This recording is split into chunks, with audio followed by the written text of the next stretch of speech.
എന്റെ മോനെ നമുക്ക് കുറച്ച് നല്ല നാട്ടുമാങ്ങ കിട്ടിയിട്ടുണ്ട്. മാമ്പഴപ്പുളിശ്ശേരി ഉണ്ടാക്കാൻ വേണ്ടി നമ്മൾ മാങ്ങയുടെ തൊലിയൊക്കെ കളഞ്ഞ് എടുത്തിട്ടുണ്ട്. നല്ല നാട്ടുമാങ്ങയാണ്. നമുക്കൊരു പാത്രത്തിലേക്ക് വെച്ച് കൊടുക്കാം. നമുക്ക് ഇതിലേക്ക് 3 പച്ചമുളക് കീറിയത് കൂടി ചേർത്ത് കൊടുക്കാം. വെളുത്തുള്ളി കറിവേപ്പിലയോട് കൂടി ചേർത്ത് കൊടുക്കാം. മാങ്ങ വേവാൻ ആവശ്യമായ കുറച്ച് വെള്ളം ചേർത്ത് കൊടുക്കാം. ഇനി നമുക്ക് ഇതിലേക്ക് 1 ടീസ്പൂൺ ഉപ്പ് ചേർത്ത് കൊടുക്കാം. മഞ്ഞൾപ്പൊടി കൂടി ചേർത്ത് കൊടുത്തിട്ട് നമുക്കൊന്ന് വേവിച്ചെടുക്കാം. ഇനി നമുക്ക് അടച്ചു വെച്ചൊന്ന് വേവിക്കാം. മാങ്ങ വേകുമ്പോഴത്തേക്ക് നമുക്ക് അതിലേക്കുള്ള അരപ്പ് തയ്യാറാക്കാം. അതിനായി നമ്മൾ എടുത്തേക്കുന്ന അരമുറി തേങ്ങ ചിരികിയതാണ്.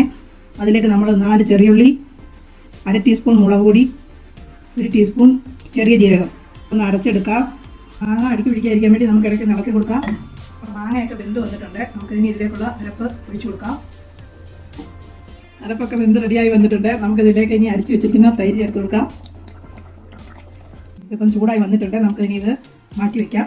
എന്നിട്ട് നമുക്കിതിനെ കടുക് താളിച്ചെടുക്കാം. മൂത്ത് വന്നിട്ടുണ്ട്. നമുക്കിനി ഇത് കറിയിലേക്ക് ചേർത്ത് കൊടുക്കാം. നമ്മുടെ മാമ്പഴ പുളിശ്ശേരി ഇവിടെ റെഡിയായി